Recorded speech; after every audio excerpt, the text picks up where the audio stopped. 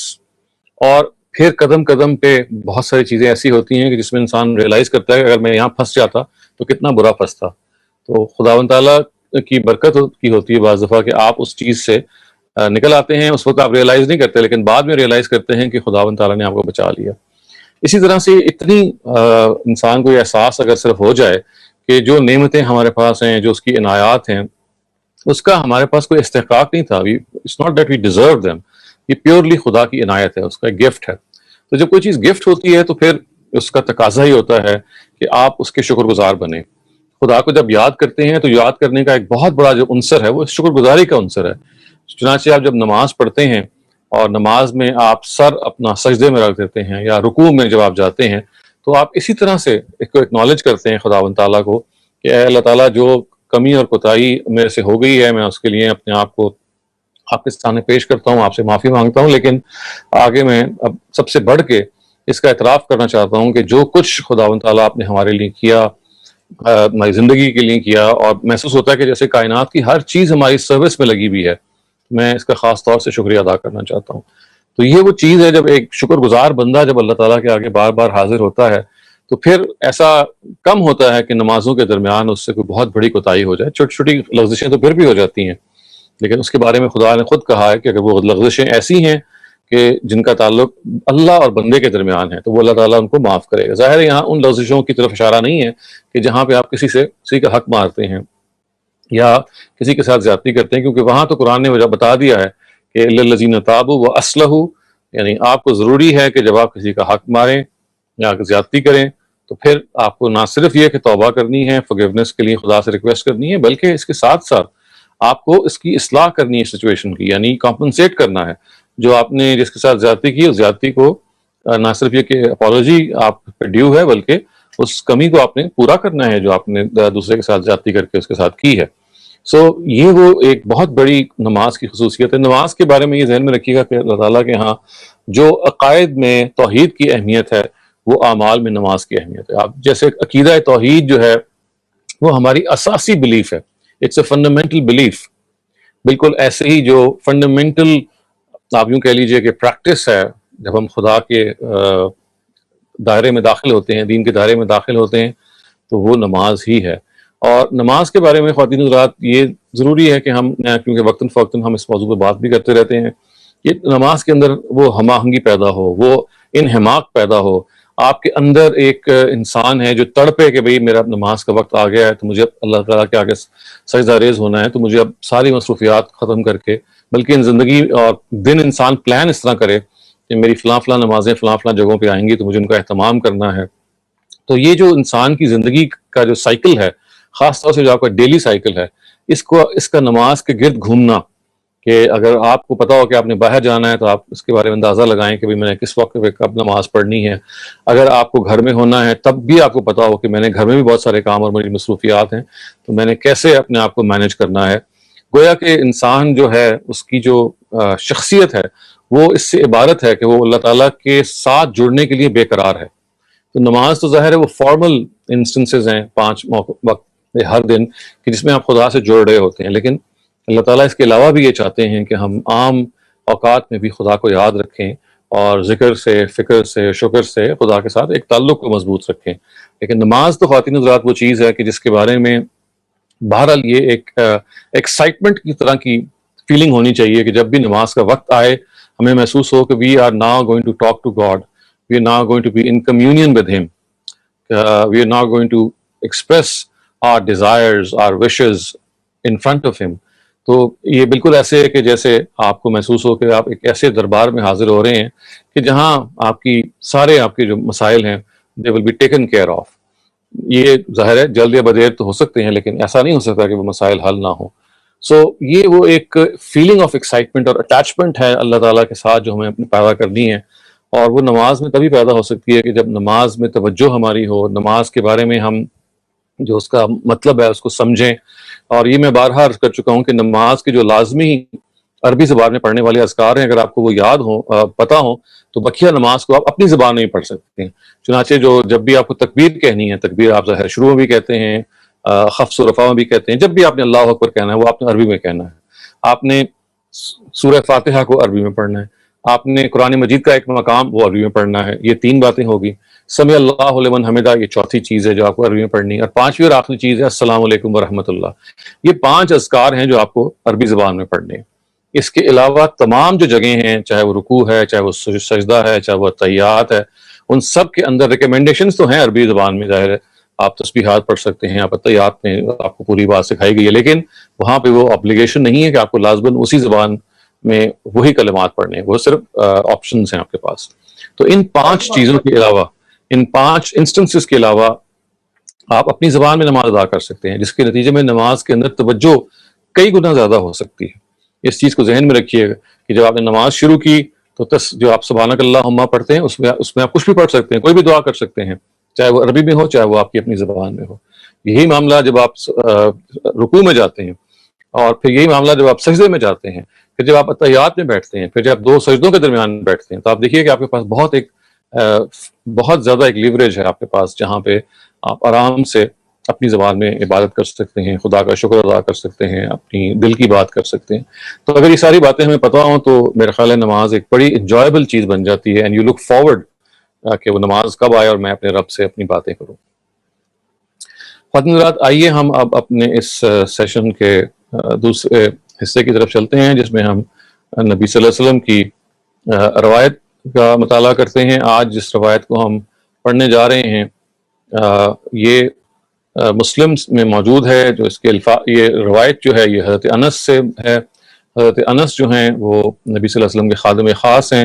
اس الفاظ یہ ہیں کہ عن انس ان النبی صلی اللہ علیہ وسلم کان مع احدى نسائه فمر به رجل فدعاه فجاء فقال یا فلان هذه زوجتي فلانة فقال یا رسول اللہ من كنت اظن به فلم اكن اظن بك فقال رسول اللہ صلی اللہ علیہ وسلم ان الشیطان یجری من الانسان مجرى الدم۔ اس کا ترجمہ یہ ہے کہ حضرت انس سے روایت ہے کہ نبی صلی اللہ علیہ وسلم گھر سے باہر اپنی اہلیہ کے ساتھ تھے، آپ کے پاس ایک شخص گزرا تو آپ نے اسے بلا لیا۔ جب وہ آیا تو آپ نے فرمایا اے فلاں یہ میری فلاں بیوی ہے۔ اس شخص نے کہا اللہ کے رسول میں کسی کے بارے میں گمان کرتا بھی تو آپ کے بارے میں تو میں نہیں کر سکتا تھا۔ مراد یہ ہے کہ میں تصور بھی نہیں کر سکتا کسی غیر عورت کے ساتھ آپ یا نامحرم عورت کے ساتھ آپ کھڑے ہوں۔ تو آپ صلی اللہ علیہ وسلم نے فرمایا کہ نہیں، شیطان انسان کی رگوں میں خون کی طرح دوڑتا ہے۔ اور انگریزی میں اس کا میں آپ کے سامنے ترجمہ پھر پڑھ دیتا ہوں کہ انس بن مالک reported that once the prophet was with one of his wives when a person passed by him. So the prophet called him over. The person came to him. At this the prophet said, "Oh you, this is my such and such wife." The person then replied, "O messenger of God, who am I to think in this way? How can I think about you in such a manner?"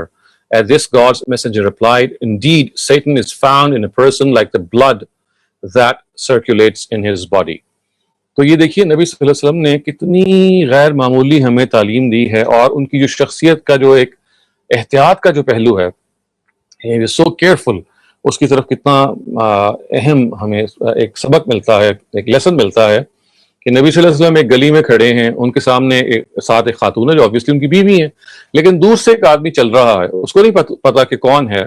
تو اب اس کے ذہن میں تو خیال آ سکتا ہے، یعنی حالانکہ وہ پیغمبر ہیں، لیکن پیغمبر ہونے کے باوجود دور سے جب آپ کسی کو دیکھیں گے کہ وہ کسی خاتون کے ساتھ کھڑا ہے، all sorts of questions can arise in your mind۔ تو دیکھیں نبی صلی اللہ علیہ وسلم نے کیا کیا، انہوں نے کہا کہ اس سے پہلے کہ کوئی ذہن میں خیال آیا ان کو بلا لیا، ان کا تشریف لے کے آئیں اور یہ کہا کہ دیکھو یہ میری بیوی ہے جن سے میں باتیں کر رہا ہوں۔ تو وہ بھی بڑا حیران ہوا، اس نے کہا جی میں آپ کے بارے میں کیسے گمان کر سکتا ہوں۔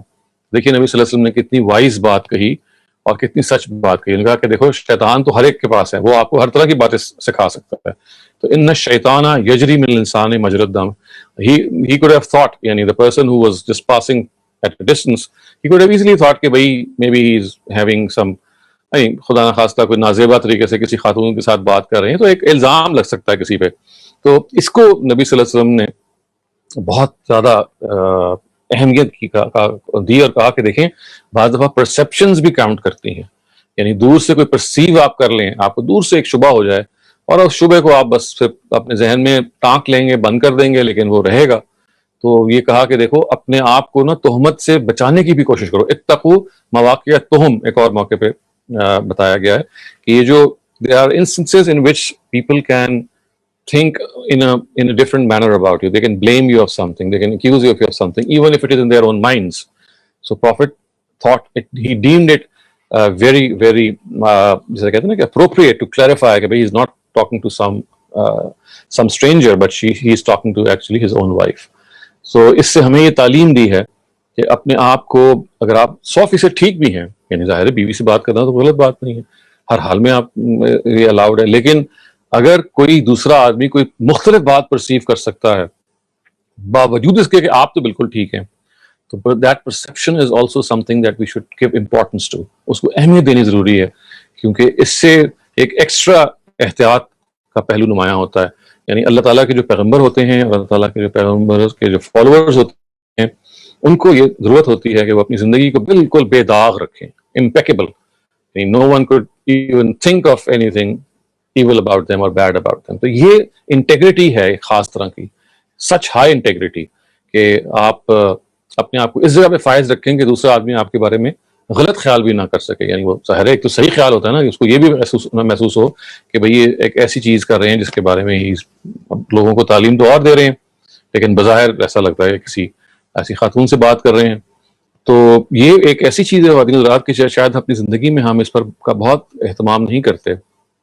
ہم سب ایک دوسرے سے کو جانتے ہیں, تو لیکن یہ اس سے اندازہ ہونا چاہیے کہ پیغمبر کی نگاہ میں اپنے آپ کو تہمت سے بچانا اور اس کا موقع ہی نہ دینا دوسرے آدمی کو کہ وہ غلط آپ کے بارے میں رائے قائم کر لے, یہ کتنا امپورٹنٹ ہے.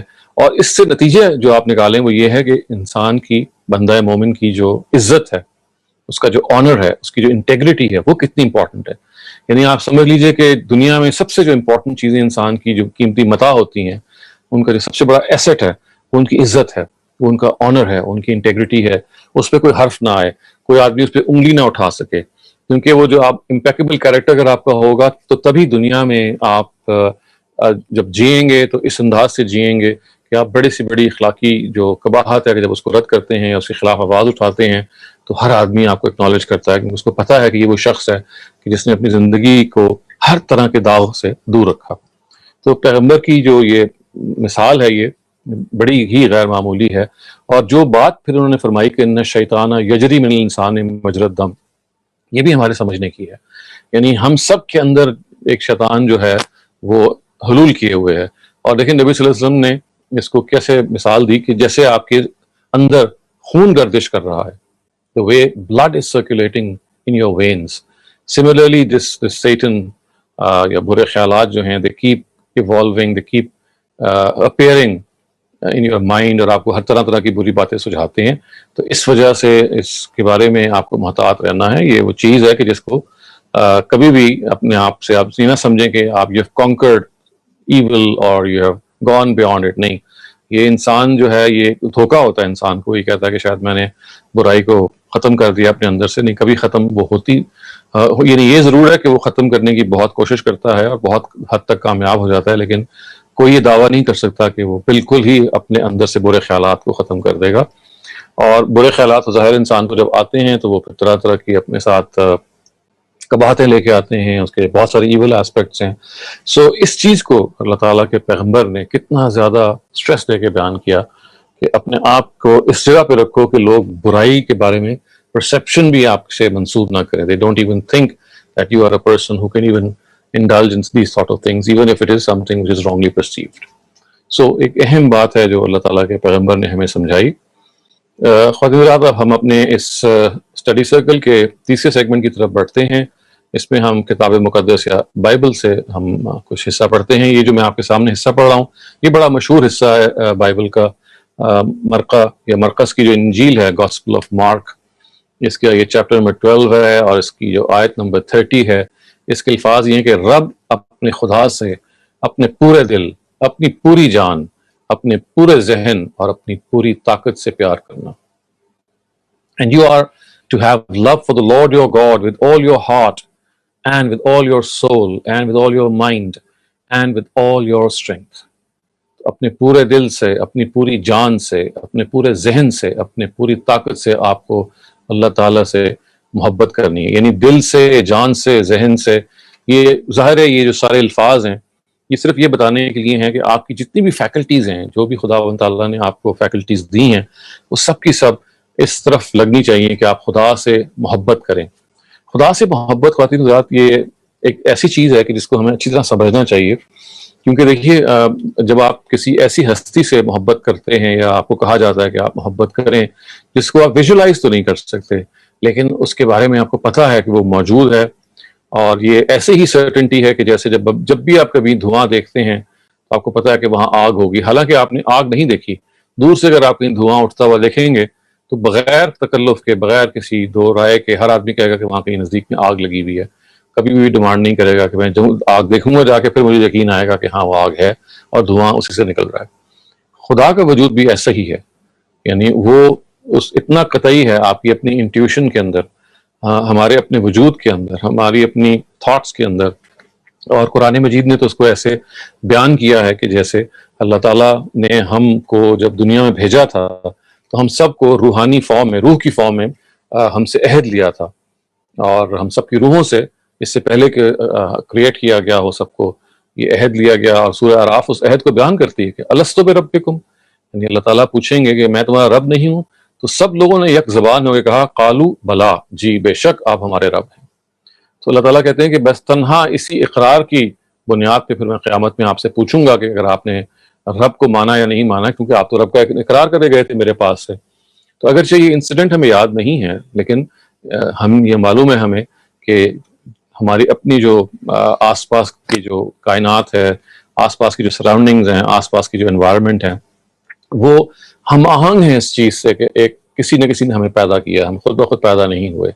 تو چنانچہ وہ یاد، یعنی وہ انسیڈنٹ تو ہمیں یاد نہیں ہے لیکن اس کائنات میں ہمارا جو وجود ہے اور اس کائنات کا جو وجود ہے، جب ہم اس پہ غور کرتے ہیں تو انسٹنکٹیولی ہمیں خیال ہوتا ہے کہ ہاں اس کائنات کا ایک رب ہے، اس نے ہمیں بنایا ہے، وہ ہمارے ساتھ نہ صرف یہ کہ اس نے بنایا ہے بلکہ وہ ہمارے ساتھ بے پناہ محبت کرتا ہے. یعنی بے پناہ کا لفظ بھی شاید کم ہے، اس کی محبت اتنی غیر معمولی ہے، اس کی محبت اتنی، جیسے آپ اس کی ایک ادنا مثال یہ ہے کہ اگر آپ فوارہ جیسے آپ دیکھتے ہیں نا، زمین سے وہ گش آؤٹ کرتا ہے، تیزی کے ساتھ پانی نکلتا ہے اور بالکل پھیل جاتا ہے.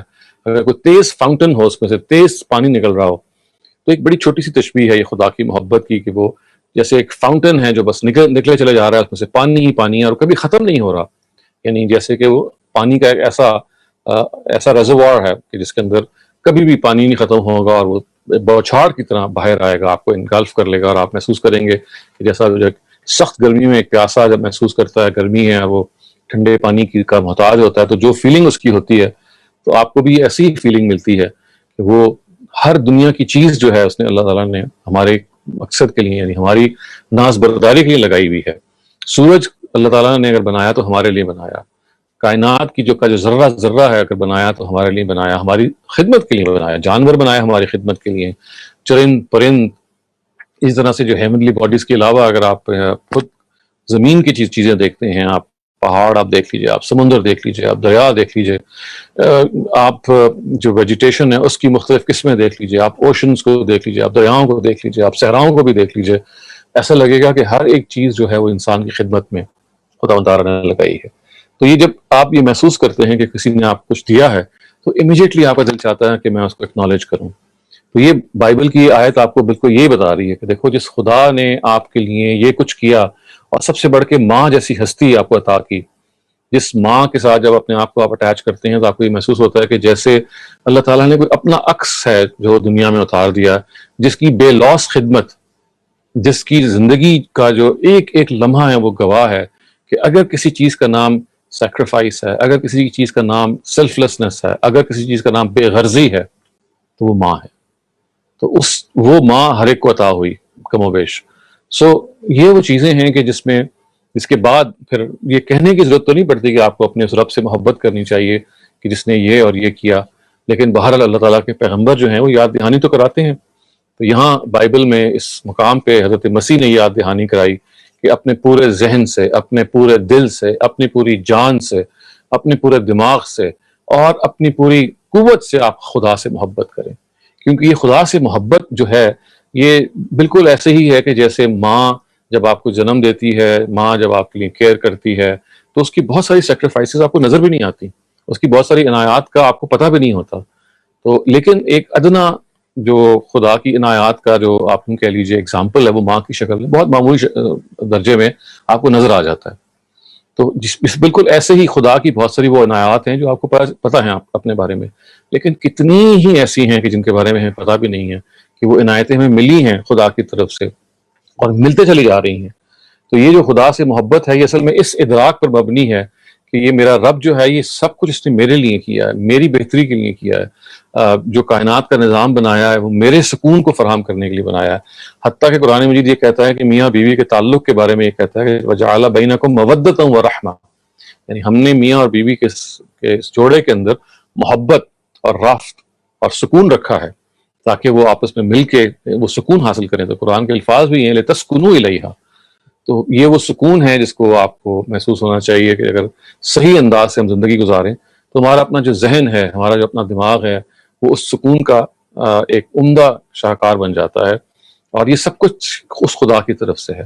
تو وہ خدا جس کی طرف سے سب کچھ یہ ہے اور اگر ہم اس کا ادراک کر لیں، سمجھ لیں، تو یہ ایک آپ سمجھ لیں اس کو کچھ کہنے کی ضرورت نہیں ہے. یہ فل فور it's like a reflex action کہ ایسے خدا سے آپ پورے دل سے، پورے ذہن سے، پوری جان سے، پوری قوت سے محبت کریں گے اور کرنی چاہیے. اور وہ محبت اصل میں پھر ڈھلتی ہے کسی چیز میں، اور وہ کیا ہے؟ خدا کی اطاعت کے اندر. کہ وہ خدا کہ جس نے میرے لیے اتنا کچھ کیا اور جو اتنا محبت مجھے دی، اس کے بعد اگر اس کی مرضیات ہیں، اس نے کچھ ہمیں چیزیں بتائی ہیں کہ ایسے اور ایسے کرنی ہیں، اور وہ ساری وہ چیزیں ہیں کہ جو ہماری اپنی بہتری کے لیے ہیں، جو ہماری اپنی نشو و نما کے لیے ہیں، دنیاوی نشو و نما اور اخروی بھلائی دونوں کے لیے ہیں. تو یہ محبت کا پھر وہ ایک نتیجہ نکلتا ہے کہ اس محبت جس سے آپ کو ہوتی ہے، اس کی جو مرضیات ہیں، اس کی جو آپ کے بارے میں جو احکام ہیں، ان کے بارے میں آپ خوشی سے ان پہ عمل کرتے ہیں. تو یہ اپنی نیچر میں یہ ایک انسٹنکٹیو تعلق ہے خدا کے ساتھ، ایک امپلسو تعلق ہے خدا کے ساتھ جو ہم سب کا استوار ہونا چاہیے.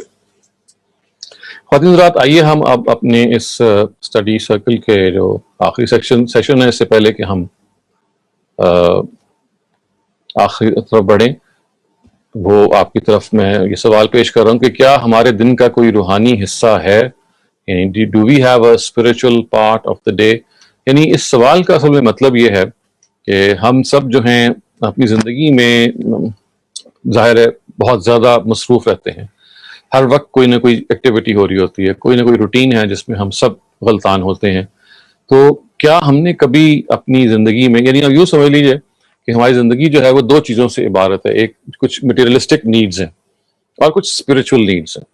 تو یہ جو روحانی حصہ ہے جس کو آپ اسپرچل نیڈز کہتے ہیں، اس کا ایک تو وہ حصہ ہے کہ جس کا ظاہر ہم اہتمام شاید کرتے ہی ہیں کہ جہاں ہمیں کوئی عبادت کرنی ہے، جیسے نماز ہے، یا فرض کیجئے کہ اگر چیریٹی ہے، یا اگر وہ موقع آ گیا ہے کہ ہم نے جانوروں کو قربان کرنا ہے، یا مثال کے طور پہ حج کے لیے جانا ہے. تو یہ ساری وہ عبادات ہیں، وہ تو ہم الگ سے اپنے مقررہ وقت پہ کرتے ہیں یا کرنے کے لیے کوشش کرتے ہیں. لیکن یہاں جو سوال ہے وہ یہ ہے کہ روز مرہ کی جو روٹین ہے، روز میں ہم ایک اٹس لائک اے گرائنڈ، ایک ایسا نا سائیکل یا ایک پہیہ چل رہا ہے، اس پہیے میں ایک پرزے کی طرح گھوم رہے ہیں. تو کیا ہم نے اپنی اس روزانہ کی روٹین میں کچھ ٹائم رکھا ہوا ہے کہ ہم ہٹ کے ذرا تھوڑی دیر کے لیے، 5 منٹ کے لیے، 10 منٹ کے لیے بیٹھ جائیں، اور اس میں جو خداوند تعالیٰ سے ہمارا ایک خاص تعلق ہے جس میں ہم اس سے بات کر سکیں، چاہے وہ لیٹے ہوئے، چاہے وہ آنکھیں بند کر کے، چاہے وہ اگر آپ کسی سواری پہ سوار ہو کہیں جا رہے ہیں. تو یہ وہ اصل میں ایک تھاٹ ہے کہ ہمیں اپنی زندگی میں روزانہ کوئی نہ کوئی حصہ خدا کے ساتھ اس روحانی تعلق کو مضبوط کرنے میں رکھنا ہے. تو کیا ہم نے، آج سوال یہی ہے جس میں ہم ڈسکس کریں گے، کیا ہم نے واقعی اس کا اہتمام کیا ہوا ہے؟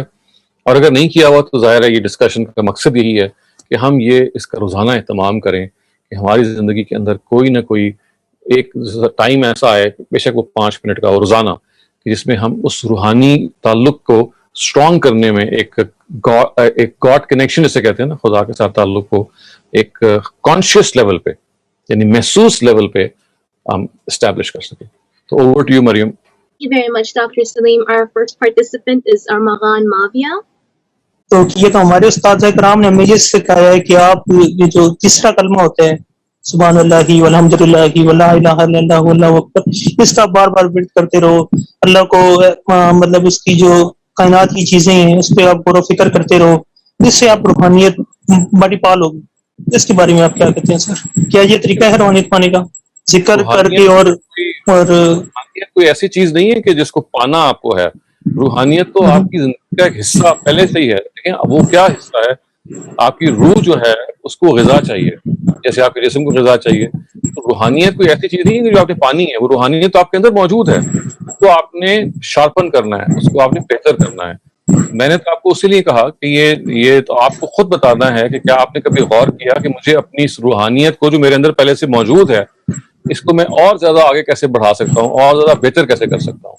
اور اس کے لیے میں نے گزارش کی ہے کہ روزانہ آپ کو زندگی میں کچھ ٹائم گزارنا ہے، 5 منٹ یا 10 منٹ یا جو بھی آپ کے لیے اپروپریٹ ٹائم ہے، جس میں آپ یہ سوچیں کہ میں نے خدا کے ساتھ اپنے رشتے کو مضبوط کرنا ہے. اور وہ رشتہ کیسے مضبوط ہوتا ہے؟ خدا کی عنایات کو یاد کر کے، خدا کے ساتھ بات کر کے، خدا سے دعا کر کے، خدا کے ساتھ جو مختلف ہمارے متعلق ہونے کے جو پہلو ہیں ان کے اندر اپنے آپ کو ڈال. یہ تو وہ چیزیں جو ہم نے ڈسکس کرنی ہے. لیکن یہ بات کہ روحانیت بڑھائی جاتی ہے، یہ کوئی صحیح تعبیر نہیں ہے. روحانیت تو موجود ہوتی ہے، اس کو صرف بڑھایا جاتا ہے. قرآن پاک کا مطالعہ تفسیر کے ساتھ یا کبھی حدیث پاک کا مطالعہ، یہ ذکر اذکار اور اللہ کی یہ جو دنیا ہے اس پہ غور و فکر کرنا کہ یہ قاتل کائنات ہے. مطلب ایک طرف دیکھا جائے تو بہت زیادہ ہیٹ ہے وہاں جیسے مرکری اور وینس میں، اور دوسری طرف انتہائی ٹھنڈ ہے مارس وغیرہ میں. لیکن ہماری کائنات کو اللہ تعالیٰ نے ہماری دنیا کو، اس دنیا میں جو چیز آتی ہے وہ رحمت بن جاتی ہے. اتنا رحمان رب ہے. پھر اس کے ساتھ جو میرا وہ تعلق ہوتا ہے کہ وہ میرے ہر انگ انگ میں ہے، اس پہ غور و فکر کرنا. تو یہ ہے میرا روحانیت کا جو پہلو ٹھیک ہے، بالکل ٹھیک ہے. یہ آپ نے اچھی چیزیں بعض وقت بتائیں گے. غور و فکر کرنا اور خداوند تعالیٰ کی نشانیوں کی طرف اپنا آپ کو متوجہ رکھنا، یہ ایک طریقہ ہے. لیکن اس کا تقاضا یہ ہے کہ اس پہ آپ یعنی پابندی کے ساتھ ہمیں ٹائم نکالیں روز کہ ہم اس پہ غور کریں، کیونکہ اسی سے خدا کے ساتھ ایک زندہ تعلق پیدا ہوتا ہے. ورنہ دیکھیے نماز اور جو باقی چیزیں جو آپ میں فرض کی گئی ہیں وہ تو آپ اصل میں فرض کو ادا کر رہے ہیں خدا کی طرف سے. تو وہ الگ سے ایک خداوند تعالیٰ کی طرف سے ایک واجب چیزوں میں سے ہے. لیکن یہ جو اس سے مزید آگے بڑھ کے ہے وہ یہ ہے کہ آپ کو اپنی زندگی کے اندر یہ تحرک پیدا کرنا، یہ ایک موٹیویشن بھی پیدا کرنی ہے کہ اپنے اندر جو اچھائی کا جذبہ ہے، اپنے اندر جو خدا کے ساتھ تعلق کا جذبہ ہے، اس کو میں کیسے مزید بہتر کروں. تو اچھی بات ہے، آپ نے کچھ چیزیں ہمیں سجیسٹ کی ہیں، تو آپ کا بہت بہت شکریہ. Next up, we have Noshaba Wasim. Please go ahead. السلام علیکم. جی سر میرا خیال یہ ہے کہ روحانیت یہ ہے کہ ہم جو میں نے اپنے اوپر اپلائی کر کے دیکھا ہے کہ آپ ہر وقت خدا کی یاد میں رہیں. اور تو آپ جتنا خدا کی یاد میں رہیں گے، یعنی ہم نے جو کچھ قرآن پڑھا ہے اس کو ڈیلی اپنے اس پہ اپلائی کرتے رہیں. یعنی کہ اگر کہیں آپ کو غصہ آیا تو غصے پہ قابو پا لیا ہے، تو میرے خیال میں یہ روحانیت ہے کہ ہم اللہ کی خاطر غصہ نہیں کر رہے. اگر ہمیں جیلسی آئی ہے تو ہم فوراً ہی سوچ رہے ہیں کہ یہ تو اللہ کے خلاف، مطلب ہم جیلسی کر رہے ہیں کیونکہ اللہ نے اس کو بہتر چیز دی اور ہمارے پاس نہیں ہے، تو ہم اللہ کی تقسیم پہ پوائنٹ آؤٹ اٹھا رہے ہیں. تو مطلب میں اس کو اپنے دن کو اس طرح گزارتی ہوں تو مجھے لگتا ہے کہ میں اللہ کے قریب ہوں. جب میں اللہ کی باتوں کو مانتی ہوں تو مجھے لگتا ہے کہ میں اللہ کے بہت قریب ہوں. اور اس کے تمام احکامات جو قرآن میں ملتے ہیں تو میں ان کو اپنے اوپر اپلائی کر کے سوچتی ہوں کہ اچھا میں نے اللہ کی بات مان لی تو اس کا مطلب ہے میں اللہ کے بہت قریب ہوں. اور اس کے علاوہ یہ ہے کہ میں نے ½ آور ایک میڈیٹیشن کورس سٹارٹ کیا ہے. 2 کے یہ وہ جو میڈیٹیشن گروپ ہے وہ اسلامک نہیں ہے، لیکن ان کا مین کنیکشن جو ہے وہ یہی کہتے ہیں کہ خدا سے اپنے آپ کو جوڑو اور مطلب کہیں اور ایکسپیکٹیشن نہ رکھو، مطلب دنیا کی چیزوں میں اپنے آپ کو انوالو نہیں کرو، جو کچھ ہے وہ خدا اور تمہارے درمیان ہے. تو اس نے مجھے بہت خدا کے قریب کیا ہے. مطلب حتیٰ کہ وہ ہندو مذہب ہے، برہمن ان کا ہے، لیکن ان کا بلیو یہ ہے کہ خدا ہے. تو اس گروپ کو جوائن کرنے سے میڈیٹیشن کے وہ جس طرح ایکسپلین کرتے ہیں تو انہوں نے مجھے بہت خدا سے جوڑا ہے. اور مجھے اپنے دن میں جو میں ہر لمحے فیل کرتی ہوں کہ اچھا وہ میرے ساتھ ہے، میں اس کی خاطر یہ کر رہی ہوں، تو مجھے لگتا ہے کہ میرا اس سے کنیکشن زیادہ قریب ہو گیا. ٹھیک ہے، آپ نے بہت مفید بات یہ جو آخر میں بتائی نا کہ جو میڈیٹیشن ہے یا اس طرح سے غور و فکر کرنا ہے، یعنی یہ کیا کرتا ہے کہ آپ کی توجہ اور آپ کی جو مینٹل پاورز ہیں ان کو مرتکز کرتا ہے، فوکس کرتا ہے، اور آپ کو یہ ایک جیسے کہتے ہیں کانشیس ٹریننگ ملتی ہے کہ مجھے باقاعدہ طور پہ یہ سوچنا ہے کہ میں زندگی میں جس مقصد سے موجود ہوں اور آگے میرا مقصد کیا ہے، زندگی خود کیا ہے، موت کے بعد کی زندگی کیا ہے، خدا کے ساتھ میرا رشتہ کیا ہے، اپنے لوگ ہیں ان کے ساتھ رشتہ کیا ہے. یہ وہ ساری وہ چیزیں ہیں کہ اگر آپ ایک میڈیٹیشن کے ذریعے سے گزرتی ہیں تو اس سے بہتر کوئی ایکسرسائز نہیں ہو سکتی، کیونکہ یہ اس کا مقصد یہی ہوتا ہے کہ انسان کی وہ جو روحانی تڑپ اس کے اندر ہے، جو اس کی فزیکل سیلف سے الگ ہے، تو اس کو چینلائز کیا جائے، اس کو اور زیادہ بڑھایا جائے. تو میرا خیال ہے یہ آپ نے بہت مفید چیز ہے. اگر ہم میں سے سب لوگ یہ ٹائم نکال کے میڈیٹیٹ کریں، اور میڈیٹیشن کے لیے بعض دفعہ آپ کو کسی کلاس کو جوائن کرنے کی بھی ضرورت نہیں ہوتی، اس کی بہت ساری ٹیکنیکس ہیں جو یوٹیوب پہ آپ کو مل جائیں گی، جس میں آپ خود سیلف میڈیٹیٹ کرتے ہیں، اس کو سیلف میڈیٹیٹ کر سکتے ہیں اور اپنے آپ کو آپ بہت زیادہ اس سے انٹرنلی امپاور کر سکتے ہیں. لیکن ہم میں سے وہ لوگ کہ جن کو باقاعدگی کی ضرورت ہے یا جو ڈسپلن میں تبھی آتے ہیں کہ جب اور لوگ کریں، تو اس کے لیے اگر وہ کسی گروپ کو بھی جوائن کر لیتے ہیں تو وہ بہت مفید ہوتا ہے، کیونکہ آپ جب کلیکٹیولی ایک اس طرح کا کام کرتے ہیں تو وہ پابندی بھی ہو جاتی ہے اور ظاہر ہے کہ آپ کو ایک دوسرے کے ساتھ تقویت بھی ملتی ہے. تو آپ کا بہت شکریہ. جی جس طرح سر ایک پیس ہے، اب پیس کے کانسیپٹ کو ہم سب کہتے ہیں کہ ہمیں سکون چاہیے، سکون چاہیے، لیکن سکون کیسے حاصل ہوگا؟ کہ جب آپ اللہ کے ساتھ کنیکٹ ہوگے تو آپ کو سکون ملے گا. آپ کی لائف میں جو بھی پرابلمز ہو رہی ہوں گی، جب آپ کو یہ یقین ہو جائے گا کہ وہ آپ کے ساتھ ہے تو آپ کو کوئی پرابلم نہیں لگے کہ آپ سکون میں رہو گے. تو مجھے لگتا ہے یہ تمام چیزیں میڈیٹیشن میں ہی کنسیڈر ہوتی ہیں اور اس سے بہت کچھ آپ کو حاصل ہوتا ہے. بالکل ٹھیک ہے، بالکل. Thank you sir. Thank you. Our next participant is Sayyid Farhan. Please go ahead. جی السلام علیکم ڈاکٹر صاحب. وعلیکم السلام. جی جی ڈاکٹر صاحب، میری رائے میں یہ ہے کہ یوم آخرت پر اس طرح یقین رکھنے کی کوشش کرنا جس پر قرآن بیان کرے. اچھا، یعنی وہ تو ہے نا ایک آپ کا کانسیپٹ جو بالکل درست ہے اپنی جگہ پہ، لیکن ہم یہاں چاہ رہے ہیں کہ روزانہ اپنی زندگی میں کوئی ٹائم سیٹ کر کے جس میں ان چیزوں پہ سوچا جائے جو کہ آپ کو آپ کے اندر جو موجود یہ جو ایک روحانی تڑپ ہے، روحانی پیاس ہے، اس کو بجھانے کا وہ باعث بن سکے. تو یہ ایک الگ سے ایکسرسائز ہے جس کی ضرورت ہے کہ روزانہ آپ کچھ ٹائم مختص کریں جس میں ان چیزوں کو آپ موضوع بنائیں جن کی طرف ابھی ہم نے ذکر کیا. مجھے میرے نزدیک تو کتاب اللہ ہی کو ٹائم دینا. ٹھیک ہے، یعنی قرآن مجید پر غور و فکر، قرآن مجید کو سمجھنا، قرآن مجید کو پڑھنا، اسی طرح سے اللہ تعالیٰ کی نشانیوں پہ غور کرنا، اور قرآن خود جو کچھ کہہ رہا ہے اس کو اصل آپ مینوان اگر آپ فالو کرتے ہیں تو آپ کے اندر وہ ایک بہت اسٹرینتھ پیدا کرتا ہے. اور یہ ظاہر ہے کہ اس سے بڑی کوئی چیز نہیں ہے کہ سب سے بڑی جو غذا ہے آپ کی روح کی وہ ڈیوائن ریولیشن ہی ہے. تو حضرت مسیح نے یہی کہا تھا نا، اسی بات کو بہت خوبصورتی کے ساتھ بیان کیا تھا کہ انسان جو ہے صرف روٹی سے نہیں جیتا بلکہ اس کلمے سے جیتا ہے جو خدا کی طرف سے آتا ہے. وہ یہی بات بیان کرنا چاہ رہے تھے کہ دیکھیے کہ انسان کا جو صرف روٹی ہی اصل چیز نہیں ہے، روٹی تو جسم اس کا نشو و نما پائے گا، لیکن وہ کلمہ جو خدا کی طرف سے آتا ہے وہی کی طرف اشارہ کرتے ہوئے وہ بھی انسان کو زندگی دیتا ہے. تو وہی جو ہے یا قرآن مجید جو ہے یا دوسرے الہامی صحائف جو ہیں وہ انسان کی اس روحانی زندگی کے لیے ہی ہمیں دیے گئے ہیں. اور حضرت مسیح کی بات یہ بالکل ٹھیک ہے کہ ہمیں روٹی بھی چاہیے ہے اور ہمیں اللہ تعالیٰ کی طرف سے وہ رہنمائی بھی چاہیے ہے تاکہ ہمارا جسم بھی نشو و نما پائے اور ہماری روح بھی نشو و نما پائے. تو بہت شکریہ فرحان آپ کا. Our next participant is Rohan. وعلیکم السلام. جی So it's my hobby to go on long bike rides, and it helps me to get closer to God when I see the sun setting, and when I see the birds, when I feel the air, the wind passing through my hair. I thank God for all these feelings, for all these beautiful sounds of birds and جو پورا منظر ہوتا ہے جو آپ دیکھتے ہیں. So that's what I do. بہت اچھا ہے، یہ روحانی ہے. دیٹس اے بریلینٹ آئیڈیا جس کو ہم نیچر کنیکشن کہتے ہیں یا نیچر واک کہہ لیجیے یا آپ نیچر سائیکلنگ کہہ رہے ہیں کہ you get connected to nature. یعنی the more you are connected to nature the more closer you become to God, کیونکہ نیچر خود خدا کی تخلیق ہے. تو آپ جب سن سیٹ کو دیکھتے ہیں یا آپ جب اچھے مناظر دیکھتے ہیں، جب آپ یہ دیکھتے ہیں کہ ہوا جو ہے وہ آپ کے وجود کے ساتھ ٹکرا رہی ہے اور آپ کو سکون دے رہی ہے، اس پوری کی پوری فضا کا ایک خاص اثر ہوتا ہے.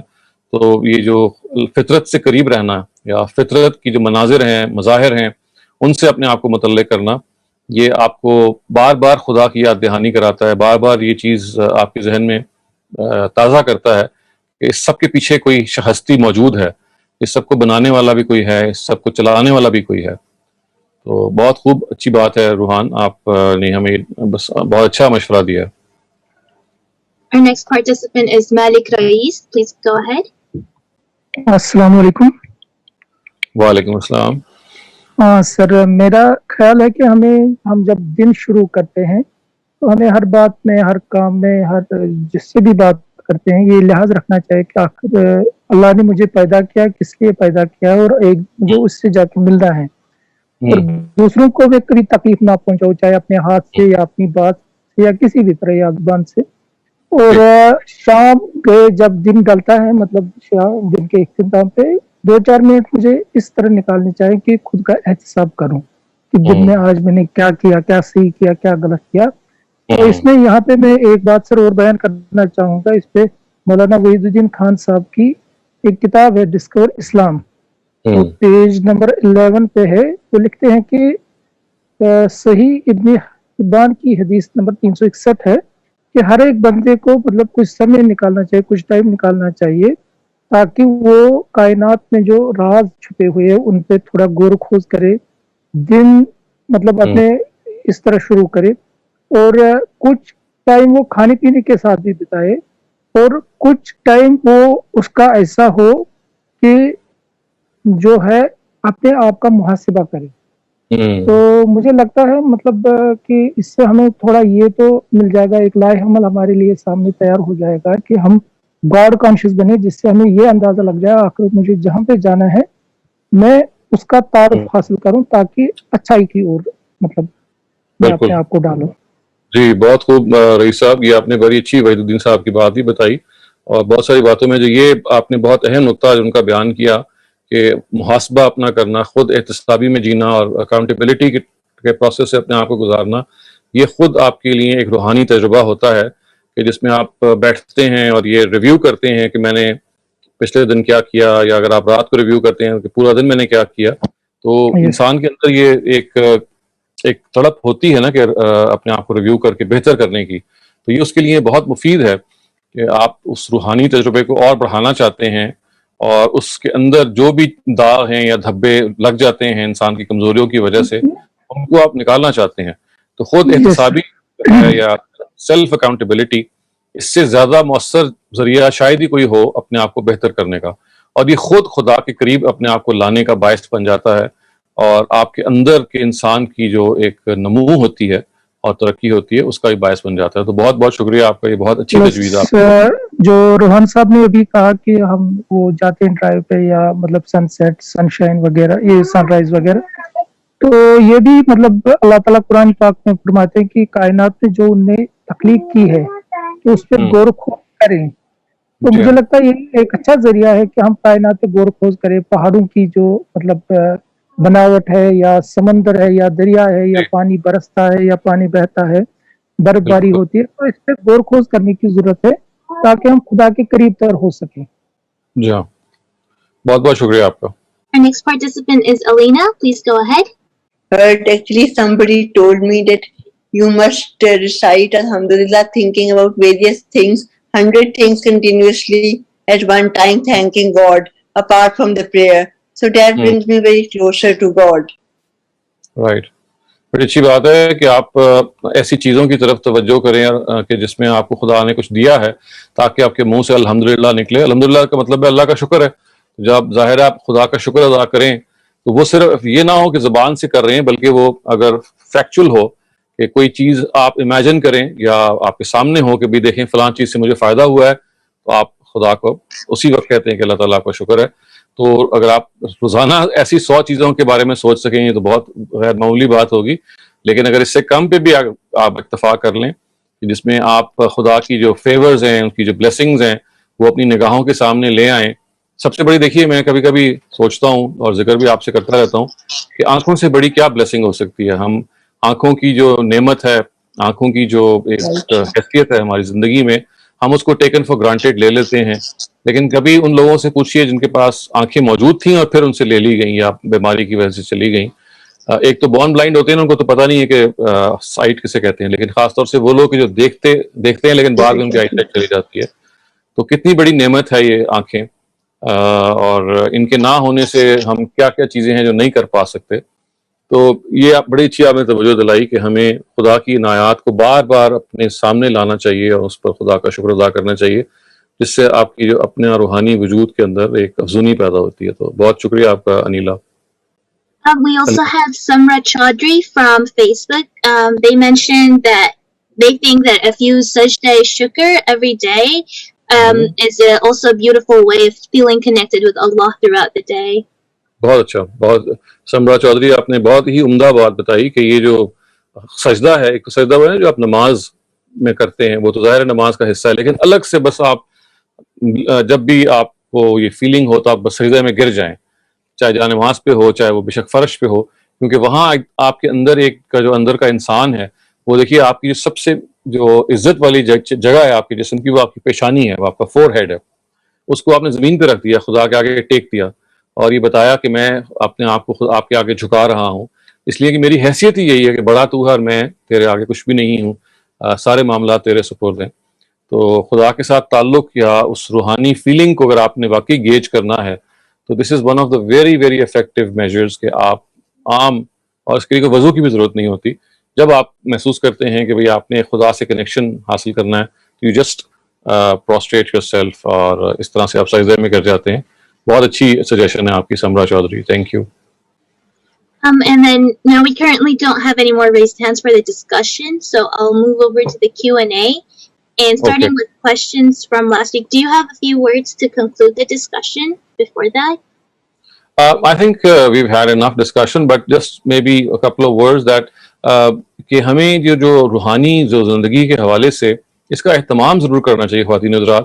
میں ایک مثال سے آپ کو سمجھاؤں گا کہ دیکھیے ہم فزیکل فٹنس کے بارے میں کتنے حساس ہوتے ہیں. ہم ایک فزیکل فٹنس کو حاصل کرنے کے لیے اپنی ڈائٹ کے بارے میں بہت کانشیس ہوتے ہیں, یا ورک آؤٹ کے بارے میں, یا جم ہوتا ہے جس جا کے ہم we want our body to be trimmed. تو یہ اپنی جو ایک فزیکل اپیرنس ہے اس کے بارے میں وی آر ویری کانشیس, اور ہونا بھی چاہیے. تو اگر آپ یہ مان لیں کہ آپ کی ایک روح ہے تو we have to be spiritually conscious as well. So we need a spiritual gym, we need a spiritual workout, and we need spiritual food as well. تو جو فزیکل ریکوائرمنٹ ہے وہ اسپرچوئل ریکوائرمنٹ بھی ہے. اگر physically جم آپ کو چاہیے تو اسپرچولی بھی آپ کو ایک جم چاہیے. آپ کو فزیکلی اگر کھانا چاہیے تو اسپرچولی بھی کھانا چاہیے. اگر آپ کو فزیکلی اپنی آپ کو مینٹین کرنا ہے تو اسپرچولی مینٹین بھی کرنا ہے. تو spiritual fitness, so there is one thing which is called physical fitness and there is another thing which is called spiritual fitness. So if we are to really grow in life, so we have to be physically fit and we have to be spiritually fit. تو آج کی بات کا ٹیک اوے یہی ہونا چاہیے ہماری discussion کا کہ فزیکل فٹنس کے ساتھ ساتھ اسپرچوئل فٹنس بھی ہمارا ٹارگیٹ انشاءاللہ ہم آئندہ سے کوشش کریں گے کہ رکھیں. So we now can move on to the question and answer session. Thank you, Dr. Salim. So a couple of questions from last week before I get to the questions from today. The first question is, a person performing prayers continuously and also doing sins such as watching films or movies which are prohibited and contaminate the soul, that person who repeats this process continuously, are their prayers accepted because they're not abstaining from these things despite the repeated attempts? نہیں, hopefully انشاءاللہ دیکھیں acceptance خدا کی طرف سے ہونی چاہیے, because you see all of us are people who are prone to weaknesses. ہم سے غلطیاں ہو جاتی ہیں, لیکن اگر ہم ایک طرف سے غلطیاں کر رہے ہیں دوسری طرف سے نماز پڑھ رہے ہیں تو یہ کوئی دے آر ناٹ کانٹرڈکٹری.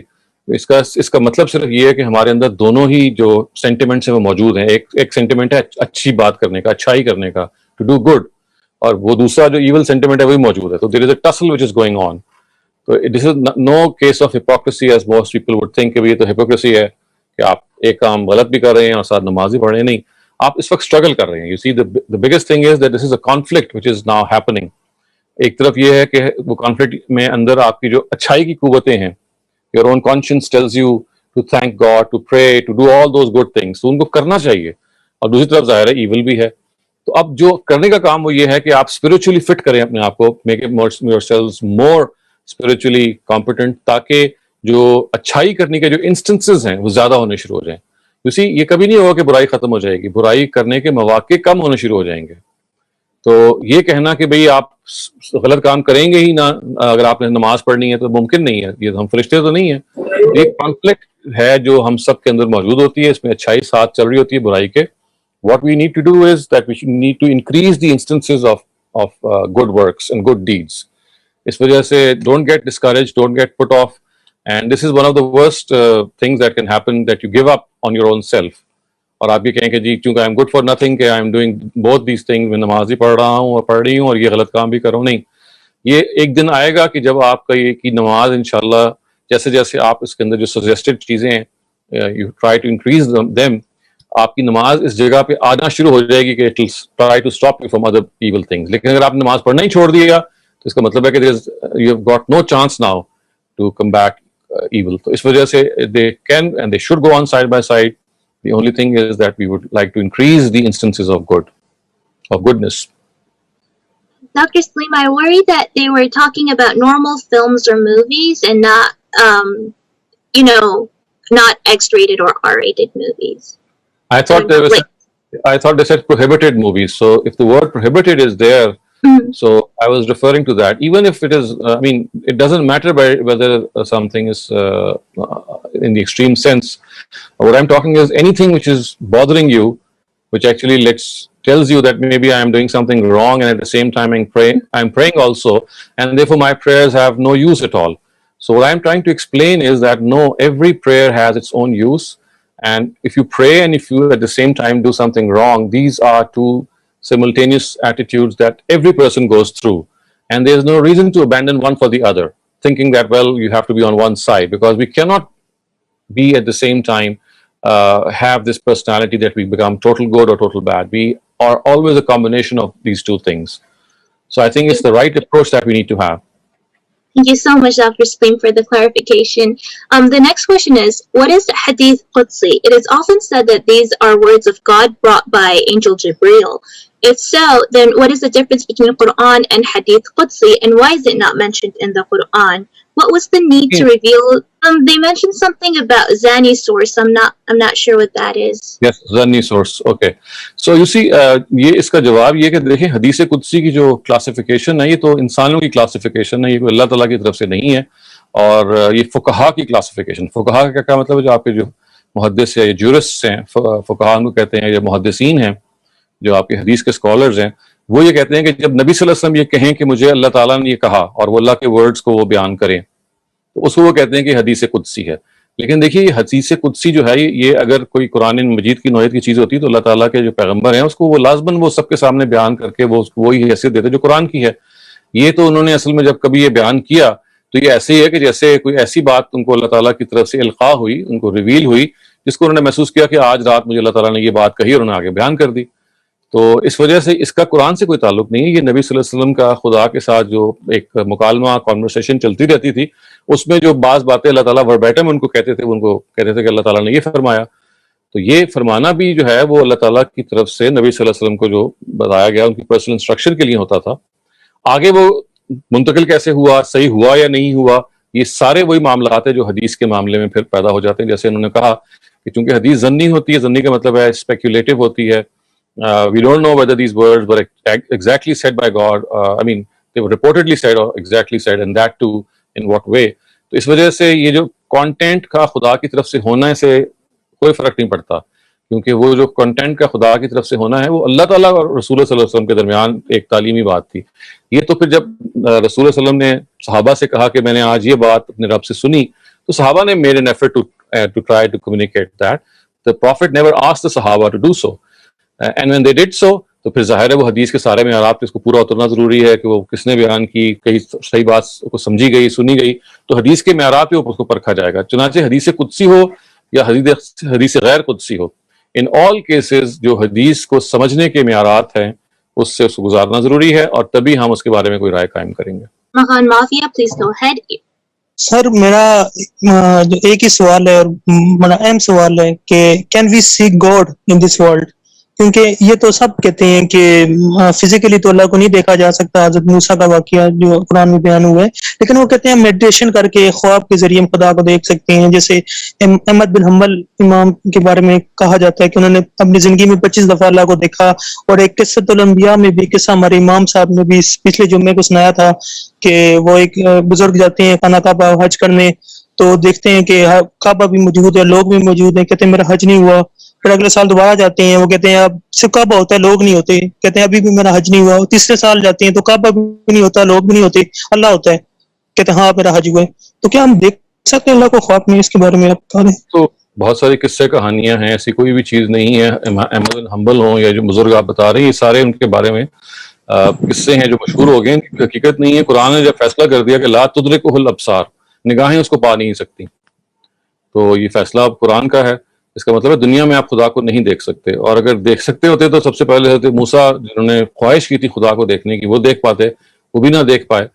تو اس وجہ سے یہ بات تو بالکل قرآن نے واضح کر دی نا کہ آپ کی نگاہیں اس کو دیکھ نہیں سکتی. جب الفاظ کہہ دیے کہ لا تدرکہ الابصار، یور آئیز کی ناٹ سی ہم، اس کا مطلب ہے یو کی ناٹ سی ہم.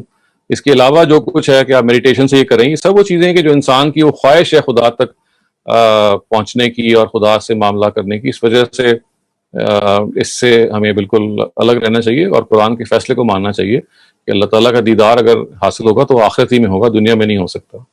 Farhan, you're next. Please go ahead. جی السلام علیکم ڈاکٹر صاحب. وعلیکم السلام.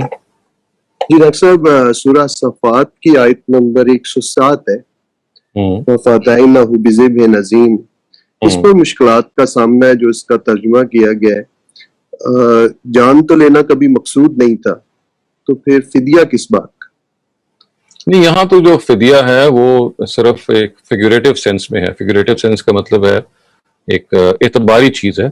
یعنی فدیے سے مراد یہ ہے کہ اللہ تعالیٰ نے اصل میں تو صرف امتحان کیا تھا، اور امتحان میں جان بھی لینا مقصود نہیں تھا. تو جب جان لینا مقصود نہیں تھا تو مطلب یہ صرف اس کو بتانے کے لیے کہ دیکھے کہ اصل چیز تو تھی وہ آپ کو اس چیز کی آمادگی کی طرف اظہار کرنا کہ آپ نے اپنے بچے کو ڈیڈیکیٹ کر دیا ہے. لیکن آپ سے تو یعنی اتنا ہی تقاضا تھا، لیکن آپ نے تو آگے بڑھ کے قد صدقت رویا، آپ نے تو خواب کو سچ کر دکھایا. تو جب آپ نے خواب کو سچ کر دکھایا اور آپ نے خواب کو سچ کرنے کے بعد ذبح کرنے کی طرح بڑھے، تو گویا خدا نے تو یہ مانگا ہی نہیں تھا، یہ تو چاہا ہی نہیں تھا. تو جب چاہا نہیں تھا تو پھر خدا نے کہا کہ اس بات کو، ایک اتنی عظیم کام آپ نے کیا کہ اللہ تعالیٰ کی اس بات کی تعویل نہیں کی اور آگے بڑھے، تو اس کو ایک ایسی عظیم قربانی کی شکل میں باقی رکھنے کے لیے اللہ تعالیٰ نے نیابتاً اس کو اختیار کر لیا اور یہ کہا کہ اچھا اب یہ انسان کے بدلے، انسان کی قربانی تو ظاہر مقصود نہیں تھی، اب یہ جانور کی قربانی جو آپ کرو گے یہ اس طرف ہمیشہ آپ کو یاد دلائے گی کہ اصل میں یہ جان کا فدیہ ہے.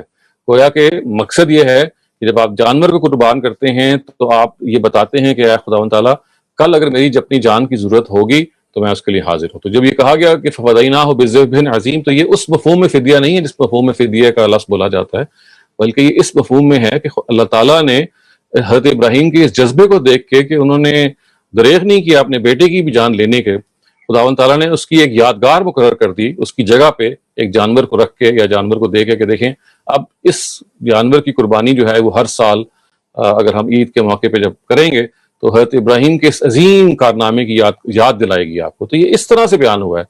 تو فدیے کا لفظ جو ہے وہ ہمیشہ زبان کے قاعدوں کے لحاظ سے دیکھنا چاہیے، وہ جس موقع پہ جہاں پہ اپلائی کرتا ہے اسی کے لحاظ سے ان کو اس کو انٹرپریٹ کرنا چاہیے. تو یہاں یہ اگر آپ اجازت دیں تو میں تھوڑا سا ایکسپلین کرنا چاہوں گا، اگر آپ اجازت دیں. جی فرمائیں. اچھا ڈاکٹر صاحب، ایسا ہے کہ جیسے آپ نے فرمایا کہ قد صدقت رویا، تو اللہ تعالیٰ نے ابراہیم علیہ السلام کی قربانی بینا ایسی طرح قبول فرما لی ہے کہ جیسے انہوں نے حلیم بیٹا قربان کر دیا ہو اللہ کی راہ. خیال ہے کہ یہ بذبح عظیم جو ہے اس قربانی کا نام دیا گیا ہے. اور یہ جو آگے والی آیت ہے ان ھذا لہو البلاء المبین، یعنی جس کو اللہ تعالیٰ بڑا امتحان کہہ دیں وہ الفاظ میں تو شاید بیان نہیں ہو سکتا. اور یہاں پہ وفدینہ کرینہ ہے کہ یہ ابراہیم علیہ السلام کی طرف ہے کہ اللہ تعالیٰ نے اپنی رحمت سے ان کو اس بڑے امتحان میں رہائی بخشی ہے اس عظیم قربانی کے بدلے. چونکہ یہ سارا خطاب بھی ابراہیم علیہ السلام کے ساتھ ہے، تو یہ چونکہ کوئی بھی امتحان ہو، چاہے انبیاء علیہ السلام ہو، تو اللہ کی رحمت کے بغیر اس سے نکلنا مشکل ہوتا ہے. تو کرینہ ہے کہ یہ جو اس میں وفدینہ کی ضمیر ہے وہ ابراہیم علیہ السلام کے لیے ہے، نہ کہ اسماعیل علیہ السلام کے لیے. اور چونکہ چپائیوں کی قربانی تو پہلے سے ہی فرض ہے، تو ایسا نہیں ہو سکتا کہ وہ پہلے عظیم نہ ہو تو اب عظیم ہو جائے. اور اگر ابراہیم علیہ السلام کی قربانی کو عظیم قربانی کہا جائے تو حقیقت میں یہی بنتا ہے. نہیں، وہ ذبح عظیم جو ہے اس کے لیے پھر یہ الفاظ موضوع نہیں ہے نا. یعنی پھر آپ کو ماننا پڑے گا کہ وہ ذبح جو ہے وہ بھی وہ اصل میں حضرت ابراہیم کی طرف سے کی گئی چیز ہے. یعنی یہاں پہ تو ذبح عظیم کا جو قرینہ ہے وہی بتا رہا ہے کہ یہ تو اصل میں سرتا سر جس کو فدیہ دیا گیا، جس کو روکا گیا، وہ تو اس انسان کی جان کو تھا. یعنی دیکھیے نا، جو عمل کیا گیا ہے وہ کیا ہے کہ اس قربانی کو ہونے نہیں دیا گیا، ورنہ تو وہ ہو جاتی. تو اشارہ تو قرآن جس چیز کو جو حضرت ابراہیم کرنے جا رہے تھے اس کی طرف ہے کہ اللہ تعالیٰ نے یہ روک دیا کہ آپ نے یہ کام نہیں کرنا، اور اس جان کو پھر اس فدیے کی عوض چھڑا لیا اس عظیم کام کے ذریعے سے. یعنی وہ ذبح عظیم کا مطلب یہ نہیں ہے کہ وہ ذبح عظیم ایکچولی ظاہر ہے وہ ہوئی نہیں ہے. تو اسے کو ہم کہتے ہیں علامہ یعول الیہ، یعنی کسی لفظ کو اس کے نتیجے کے لحاظ سے تعبیر کرنا. کہ ذبح عظیم تو اس نے تب ہونا تھا کہ وہ ذبح ہو جاتی، تو یہ لفظ کو بعض دفعہ نتیجے کے لحاظ سے تعبیر کر لیتے ہیں. یہ ایسی ہے کہ دیکھیے مثال کے طور پہ ایک شخص جب میڈیکل کالج میں داخل ہوتا ہے، ابھی تو اس نے ڈاکٹر بننا ہے 5 سال کے بعد، تو آپ اسے کہتے ہیں یار ڈاکٹر، حالانکہ ابھی وہ پہلے سال میں ہوتا ہے، لیکن نتیجے کے لحاظ سے چونکہ اس نے ڈاکٹر بننا ہوتا ہے تو آپ اس کو ڈاکٹر بھی کہہ دیتے ہیں. یہی معاملہ اور بھی چیزوں میں ہے. تو یہ علامہ یعول الیہ کا مطلب یہ ہوتا ہے کہ بعض دفعہ آپ نتیجے کے لحاظ سے کسی کی تعبیر کر لیتے ہیں. ذبح عظیم تو کا واقعہ ہی نہیں ہوا، یعنی ذبح کا تو واقعہ ہی نہیں ہوا، یہ تو اللہ تعالیٰ نے اس کو قرار دے دیا. جب قرار دے دیا تو ہوئی کس کی ہے اصل میں وہ ذبح، جس کی عوض اس کو روکا گیا ہے. تو وہ اس کے لیے پھر الفاظ مختلف ہونے چاہیے تھے. یعنی سارے کا سارا معاملہ جو ہے کہ قد صدقت الرؤیا ان ھذا لہو البلاء المبین. بلاء المبین کیا تھی کہ خداوند تعالیٰ نے حضرت ابراہیم کو تو کہا، بظاہر تو یہ کہا تھا کہ آپ نے اپنے بیٹے کو ڈیڈیکیٹ کرنا ہے، لیکن وہ اس کا مطلب یہ سمجھے، لٹرلی سمجھے اس کو کہ بھئی مجھے شاید ذبح ہی کرنا ہے. تو اس وجہ سے جس چیز کو چھوڑایا، جس کو روکا گیا ہے اصل میں، وہ تو حضرت ابراہیم کو تو نہیں روکا گیا نا. وہ تو یہ معاملہ کیا گیا ہے کہ جس چیز کی قربانی وہ کرنے جا رہے تھے اس قربانی کو انہوں نے ہونے نہیں دیا اللہ تعالیٰ نے. اور یہ کہا کہ بھئی یہ معاملہ تو آپ نے اپنے عمل سے اس خواب کو سچ کر دکھایا. خواب کا سچ کر دکھانا اللہ تعالیٰ کہتے ہیں یہ میرا مقصود نہیں تھا. میرا مقصود تو آپ کو تمثیلاً یہ بتانا تھا کہ آپ اپنے بیٹے کو میرے راہ میں ڈیڈیکیٹ کر دیں. یہاں اصل میں جو پورا قرآن مجید کا فلو ہے وہ تو حضرت ابراہیم کی اس قربانی جو کہ نہیں ہوئی، جس کو ذبح عظیم قرار دے دیا، اس کے حوالے سے یہ کہا گیا ہے کہ دیکھیے آپ کو ہم ہرگز یہ نہیں چاہتے تھے کہ آپ اپنے بیٹے کو قربان کریں. آپ اس طرف بڑھ گئے ہیں تو اب ہم نے اس کی جگہ پہ آپ کو ایک دوسرا متبادل دے دیا ہے کہ اب آپ ایک مینڈے کو قربان کریں، یا ایک اس عظیم قربانی کو کے عوض میں اب آپ کو اپنا بیٹا تو بہرحال قربان نہیں کرنا، اس کی جگہ پہ اللہ تعالیٰ نے ایک اور سنت کو جاری کر دیا ہے. لیکن یہ ایک اس بہت بڑے کارنامے کی یاد کے طور پہ ہے. تو اگر آپ فدینہ کا حق ادا کریں اور فدینہ کی ضمیر کو بھی دیکھیں فدینہ ہو میں، تو اگر یہ آپ حضرت ابراہیم کے ساتھ دیں گے تو دیکھیں پورے کا پورا جو سیکوینس ہے وہ متاثر ہو جائے گا. یعنی پھر وہ سینس بنے گی نہیں. یعنی وہ قربانی تو اصل میں حضرت ابراہیم دینے جا رہے تھے، ابھی تو وہ دے نہیں پائے تھے، ان کو روک دیا گیا اس قربانی سے. تو اس پہ آپ مزید غور کرتے رہیں. جی ڈاکٹر صاحب، ایک چھوٹی سی بات ساتھ فنش کرنا چاہوں گا، اس کو تھوڑا وضاحت کر دیجیے گا. کیا اللہ تعالیٰ جب کہہ رہے ہیں قد صدقت الرؤیا، تو ایسا ہو سکتا ہے کہ اللہ تعالیٰ نے ان کے اس ایکٹ کو عظیم قربانی کے طور پہ مان لیا ہو؟ نہیں، دیکھیں وہ تو ابھی ایکٹ کو تو مانا ہے، وہ ایکٹ تو بھی ہوا ہی نہیں ہے. انہوں نے تو حضرت ابراہیم کی اس انٹینشن کو مانا ہے، ان کی اس نیت کو مانا ہے کہ دیکھیے آپ تو اس کام کی طرف لپک پڑے تھے، اس کی تو ضرورت ہی نہیں تھی. آپ کو تو جو خواب میں دکھایا جا رہا تھا اس کا مقصد اور تھا. خواب ایک تمثیل ہوتا ہے، تمثیل کی تعویل ضروری ہوتی ہے. آپ نے تعویل نہیں کی بلکہ اس کو بیان ہی لے لیا ہے.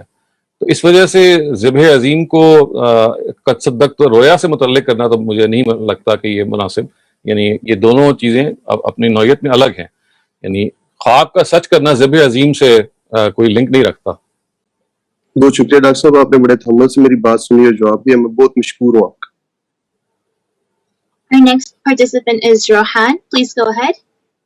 Sir, I wanted to ask that in the West and also in the East, people use a bad word with holy, matlab holy plus bad word, and this is really common in movies, etc. I find it kind of blasphemous. So, is it okay to watch such movies or not? Because it's present in almost every show, every movie, and even in a society. یہ بات وہی ہے کہ یہ ایک ایسے severe word ہوتا ہے، اس طرح کے بہت سارے محمل الفاظ ہوتے ہیں، آپ خود تو نہیں بول رہے ہوتے ہیں، جب آپ کسی کی طرف سے سن رہے ہوتے ہیں تو آپ بیسکلی وہ ایک انیکٹمنٹ ہے جس کو آپ اگنور کر رہے ہوتے ہیں، ایک فگر آف اسپیچ بن گیا ہے. یعنی خود تو انسان کو استعمال نہیں کرنا چاہیے، لیکن اگر کسی جگہ پہ استعمال ہو رہا ہے تو آپ بس اگنور کر کے اس کو آگے بڑھ جائیں، چاہے وہ کسی مووی میں ہو رہا ہے، چاہے وہ کسی کیونکہ ریئل لائف میں بھی تو ظاہر لوگ ہی کہتے ہیں. I think you just need to ignore such things and just move on. Got it. Thank you. Our next question is from Zareen Qasim. Please go ahead. السلام علیکم سر. میں نے وہ آپ کو میسج کیا تھا، آپ نے مجھے بتایا تھا کہ جو صحابہ کی وائفز ہیں انہوں نے وہ نقاب لیتی تھیں اپنی ساری زندگی کے لیے. میں جاننا چاہتی تھی کہ پھر قرآن میں تو انہوں نے فرض نہیں کہا کہ آپ نقاب بھی باقاعدہ لیں، تو انہوں نے اپنی ساری زندگی کیوں نقاب لیتے ہیں؟ تو یہ میں بس جاننا چاہتی ہوں. میں تو یہ بتا رہا ہوں کہ دیکھیں، جب تک نبی صلی اللہ علیہ وسلم رہے ہیں اس وقت تک تو ہمیں معلوم ہے کہ وہ نقاب ساری زندگی سے مراد وہ زندگی جو نبی صلی اللہ علیہ وسلم کے سامنے گزاری ہے. اس کے بعد تو پھر دیکھیے نا، وہ ایک کیونکہ کلچرل پریکٹس ان کی بن گئی، ان کی زندگی میں اس کا ایک حصہ آ گیا. ہمیں کوئی ریکارڈ نہیں ملتا اس کا، ہم کچھ کہہ نہیں سکتے. لیکن جو چیز کہہ سکتے ہیں وہ یہ ہے کہ جب تک وہ فتنے کا موقع باقی تھا، وہ تو نبی صلی اللہ علیہ وسلم کی زندگی کے حوالے سے باقی تھا نا، کہ ان کی زندگی کو اسکینڈلائز نہ کیا جائے. تو ہم یہ کہہ سکتے ہیں کہ اس کا اہتمام کرنے کے لیے کہ نبی صلی اللہ علیہ وسلم کی زندگی کبھی اسکینڈلائز نہ ہو، ان کی اپنی حیات تک تو یہ لازمن کیا گیا ہوگا قرآن کی روشنی میں. اس کے بعد کیا ہے اس کے بارے میں کوئی ریکارڈ ہمیں نہیں ملتا. لیکن قرینِ قیاس یہی ہے کہ انسان جب کوئی خواتین اس طرح کام کر بیٹھتی ہوتی ہیں تو مزید ایک ہوتا ہے نا کہ ایکسٹرا احتیاط کے طور پہ وہ اس کو کیے رکھتی ہیں. تو ہم مطلب قیاس ہی کر سکتے ہیں. وہ جو اگلی بات ہے وہ قیاسی ہے، لیکن جو پہلی بات ہے کہ جس کو حکم دیا گیا کہ آپ کو نبی صلی اللہ علیہ وسلم کی زندگی میں یہ کام کرنا ہے، کیونکہ ان کی زندگی کا میں منافقین نے صورتحال ہی پیدا کر دی تھی کہ وہ آپ کی پرسنل لائف کو اسکینڈلائز کرنا چاہتے تھے اور آپ کی دین کو اس طرح سے ڈسٹریبیوٹ پہ لے کے آنا چاہتے تھے. تو ہم یہ کہہ سکتے ہیں کہ اس وقت وہ ظاہر کا اہتمام کیا گیا ہوگا. بات کے بارے میں جیسے میں نے کہا کہ وہ ایک ہسٹری ہے جس کے بارے میں کوئی ہمیں اطلاع ملتی نہیں ہے، اس کے بارے میں زیادہ سے زیادہ ہم اندازہ لگا سکتے ہیں یا قیاس کر سکتے ہیں. تو سر مطلب میں کہنا چاہتی ہوں کہ مطلب واش روم کے علاوہ بھی وہ اور باقی جگہوں پر بھی نقاب پہنا کرتی تھیں، تو وہ ان جگہوں پر تو نیسیسری نہ بنتا کہ مطلب وہاں پر جہاں پر نہیں اسکینڈلائز ہونے کا خطرہ، تو وہاں پر نقاب کیوں پہنتے تھے؟ ایسا ہی ہے. دیکھیں، جہاں اسکینڈلائز ہونے کا مطلب کیا ہے؟ گھر سے باہر نکلنا ہے. دیکھیں نا، مسئلہ یہ تھا کہ وہ جب بھی گھر سے باہر نکلنی تھیں تو منافقین کوشش کرتے تھے، اور یہ خاص طور سے اس وقت ہوتا تھا کہ جب وہ اکیلی ہوتی تھی کہ ان کے پاس آئیں اور دوسروں کو تاثر دیں کہ جیسے ان کو ورغلا رہے ہیں. تو ہوتا ہے نا کہ دور سے دیکھے ہوئے آدمی کو یہ محسوس ہو جاتا ہے کہ اچھا یہ تو ان سے باتیں کر رہے ہیں اور ان سے مختلف. پھر وہ واپس آئے کہتے تھے جی ہم نے آج ان سے یہ بات کی، انہوں نے جواب یہ دیا، جھوٹ موٹ بات ہی کی. تو یہ تو اصل میں ریلیٹڈ ہے اس چیز سے آؤٹ سائڈ دا ہاؤس. گھر کے اندر تو اس کی کوئی تک نہیں ہے. یہ تو تبھی ہے کہ جب وہ گھر سے باہر ایسی جگہوں پہ نکلتی تھیں کہ جہاں پہ وہ لوگ موجود ہوتے تھے. تو ہمیں تو قرآن مجید سے یہ پکچر ملتی ہے کہ جب بھی ان کا معاملہ گھر سے باہر نکلنے کا ہوتا تھا، دیکھیے نا ان کی لائف تھی کیا. ان کی لائف یہ تھی کہ چونکہ وہ جب بھی باہر نکلتے تھے منافقین ان کو اسکینڈلائز کرنے کی کوشش کرتے تھے. تو قرآن نے کیا کہا گیا کہ آپ گھروں میں ٹک کے رہیں، اور آپ کا جو مقصد ہے وہ یہ ہے کہ اللہ تعالیٰ کی آیات کی اور حکمت کی تعلیم دیں. وَاذْكُرْنَ مَا فِي بُيُوتِكُنَّ کے الفاظ آتے ہیں نا کہ آپ اللہ تعالیٰ کی آپ کا مقصد یہ ہے کہ یو آر ٹیچرز، بطور ٹیچر کے let other people come to you. کیونکہ جب آپ باہر جائیں گے تو یہ جو منافقین ہیں یہ چاہتے ہیں کہ کسی طرح سے آپ کے اوپر مختلف الزامات لگائیں اور نبی صلی اللہ علیہ وسلم کی جو زندگی اور ان کی جو مشن ہے اس میں داغ ڈالیں. تو اس وجہ سے آپ گھروں میں ہی رہیں، زیادہ ٹائم وہیں گزاریں، اور جو لوگ آتے ہیں، خواتین آتی ہیں، ان کو آپ ایجوکیٹ کریں. یہ پورا سینیریو ہے. جب آپ اس سینیریو کو سمجھ جائیں گی تو پھر آپ کو کوئی دقت نہیں ہوگی. یعنی بیسکلی ان کو ایجوکیشن کی جگہ پہ فائز کر دیا گیا. نبی صلی اللہ علیہ وسلم کی زندگی میں یہ کہا گیا کہ آپ باہر بالکل نہ نکلیں، کیونکہ یہ منافقین جو ہیں آپ کے ذریعے سے نبی صلی اللہ علیہ وسلم کی جو پوری کی پورا مشن ہے اس کو ڈسٹریبیوٹ میں لانا چاہتے ہیں. سر لیکن مطلب بات یہ ہے کہ حجاب تو چلیں پھر بھی ٹھیک ہے کہ حجاب آپ نے پوری باڈی اپنی کور کر لی، لیکن فیس کور کرنا تو ایسی چیز ہے کہ آپ بالکل آئیڈینٹی اپنی چھپا رہے ہو. تو مطلب ایسی چیز تو پھر بھی فرض قرآن میں نہیں کہی ہوئی، نقاب میں اسپیسیفک بات نہیں کری. دیکھیے، میں نے تو عرض کیا نا کہ اگر آپ پورا پس منظر پڑھیں نا اس کا، وہ یہ تھا کہ وہ ان کو نقاب کا تو نہیں، ان کو یہ کہا گیا تھا کہ اب چادر کا ایک آپس میں آپ اس کو چادر کو خاص طرح سے پہن لیں، اس کا پلو لٹکا لیں. نقاب کا ورڈ تو قرآن میں کہیں ہے بھی نہیں، یہ تو بعد میں الفاظ استعمال ہوئے ہیں. تو اصل میں ہے یدنینا علیہن من جلابیبہن، الفاظ تو یہ آتے ہیں سورہ احزاب میں کہ آپ اپنا جو چادروں میں سے جو چادر ہے اس کو ایسے آپ اس کو آگے سے تھوڑا سا حصہ نکال لیں, اور تاکہ ذالک ادنی ان یعرفن فلا یؤذین, تاکہ آپ پہچان لی جائیں کہ آپ شریف زادیاں ہیں, آپ کو یہ منافقین پھر تنگ نہ کریں. تو یہاں تو یہ مراد ہے کہ آپ کو یہ یعنی سمجھیں کہ یہ کوئی پردے کا حکم ہی نہیں ہے, یہ ایسے ہی ہے کہ جیسے آپ کو کوئی ڈسٹنکٹیو فیچر بتانا, مثلا میں کہوں جی کہ اپنے یہاں کو پھول لگا لیں, تاکہ وہ یہ نہ کہیں جی کہ یہ تو لونڈیاں ہیں, کیونکہ اس زمانے میں لونڈیاں تھیں جو اور طرح سے ڈریس اپ ہوتی تھی, وہ سر اپنا نہیں ڈھانکتی تھی. تو ان لونڈیوں سے ممتاز کرنے کے لیے, ڈسٹنکٹ کرنے کے لیے کہا گیا کہ آپ ایسے اپنے اوپر چادر کا پلو لٹکا لیں. تو یہ نہ کوئی پردے کا حکم ہے, نہ کوئی یہ اسے کہتے ہیں نا کہ حجاب یا اس سے لنکڈ ہے. یہ ایک سر تا سر جو ان کی ایک مفسدانہ کوشش تھی منافقین کی, اس سے ان کو بچانے کے لیے کہ وہ یہ نہ کہیں کہ بھئی ہم تو لونڈیوں کے ساتھ بات کر رہے تھے, کیونکہ لونڈیاں واقعی ایسی تھیں کہ جن کو سر نہیں کور کیے جاتے تھے. تو ان سے ممتاز کرنے کے لیے, ڈسٹنکٹ کرنے کے لیے ایک ایسی نشانی پیدا کر دی گئی کہ اب منافقین یہ بہانہ نہیں بنا سکتے جی کہ ہم لونڈی سے بات کر رہے تھے, اس لیے کہ ظاہر لونڈی تو نہیں اس طرح سے سر اپنا کور کرتی تھی. تو یہ بیسکلی مفسدے کے خلاف, مفسدے کیا مراد ہے, اسکینڈل قسم کی نوعیت سے ڈسٹنکٹ کرنے کے لیے لونڈیوں کو اور آزاد خواتین کو یہ ایک تدبیر بتائی گئی ہے. جن لوگوں نے اسے نقاب ڈرائیو کیا ہے یا حجاب ڈرائیو کیا ہے یا پردے کے احکام ڈرائیو کیے ہیں, انہوں نے تو ظاہر ہے کہ ان آیات کا پھر موقع اور محل سمجھنے میں غلطی کی ہے. Our next question is from Noshaba Wasim. Please go ahead. السلام علیکم سر. میں نے ایک سجیشن دینی تھی. اکثر یہ ہوتا ہے کہ آپ جب دین کو سیکھ رہے ہوتے ہو تو آپ ایک پروسیس میں بھی ہوتے ہو, اور کوئی بھی انسان پرفیکٹ تو نہیں ہوتا, لیکن کئی دفعہ آپ کے ارد گرد کے لوگ آپ کو کہتے ہیں او ہو تمہارا اتنا پڑھنے کا کیا فائدہ جو تم اپنے اوپر نظر نہیں آ رہا تم پہ اپلائی کی ہوئی وہ چیزیں. یعنی ڈفرینٹ آسپیکٹس, اگر آپ کسی سے بحث کر رہے ہو تو اپنا پوائنٹ پروف کرنے کے لیے تم بول رہے ہو, غصہ آ رہا ہے تمہیں, تو مطلب تمہارا اتنا پڑھنے کا فائدہ کیا کہ تم کیوں پڑھ رہے ہو. تو اس قسم کے کمنٹ آپ کی اپنی فیملی والے کئی دفعہ آپ کو دیتے ہیں, تو ان کو کس طرح ہینڈل کرنا چاہیے؟ کیونکہ یہ اکثر فیل ہوتا ہے کہ آپ یہ سمجھتے ہو کہ اگر بندہ قرآن کی تعلیم سمجھ رہا ہے, پڑھ رہا ہے, تو بالکل پرفیکٹ ہو جائے. تو پرفیکٹ تو کوئی بھی نہیں ہو سکتا, آپ تو کنٹینیوس ایک پروسیس میں سے گزر رہے ہو. تو ایسے لوگوں کو کیسے ڈیل کریں؟ محبت سے اگنور کر دینا چاہیے, ہنس دینا چاہیے, اسمائل کر دینا چاہیے. بہت سارے لوگوں کو اپنی بات نہیں سمجھا سکتے, اور جن لوگوں کو سمجھا سکتے ہیں ان کو آپ ہلکا پھلکا سمجھا بھی دیں, لیکن اکثر ایسے جو لوگ ہوتے ہیں ان کو بحث کرنے کے بجائے بس اگنور کر دینا چاہیے, اور اپنے آپ کو بہتر کرنے کی اور زیادہ کوشش کرتے رہنا چاہیے تاکہ وہ موقع ہی نہ پیدا ہو. کیونکہ اس طرح کی جو بحثیں ہوتی ہیں اس کا کوئی فائدہ نہیں ہوتا, نہ کوئی ایکسپلینیشن کوئی لوگ قبول کرتے ہیں.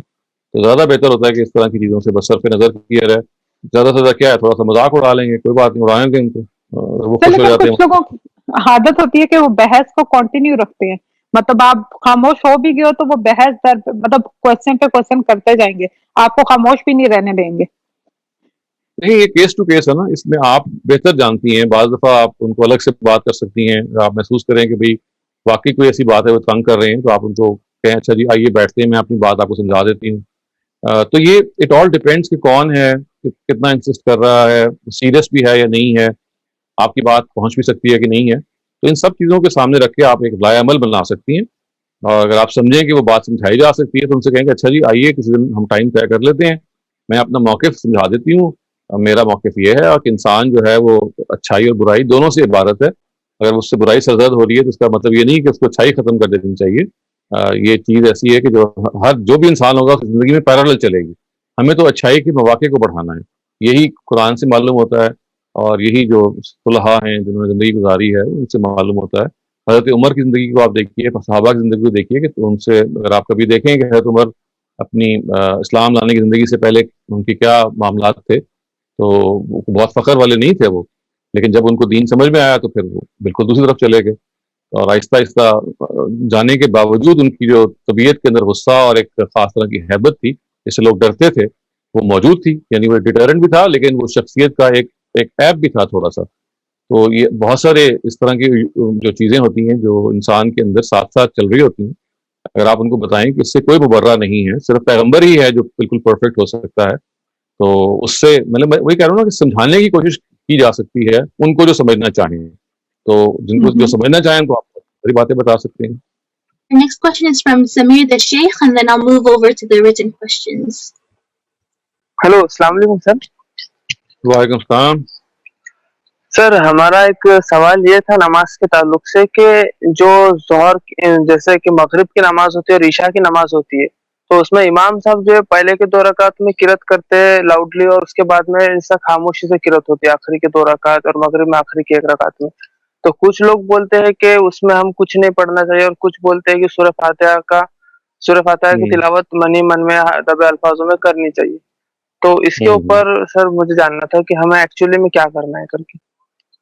دیکھیں پہلی بات تو یہ کہ اس میں نبی صلی اللہ علیہ وسلم کی طرف سے کوئی ہمیں صراحت موجود نہیں ہے, کوئی جیسے کہتے ہیں نا کہ ایگزیکٹ نہیں معلوم, اسی وجہ سے اختلافات ہوئے ہیں.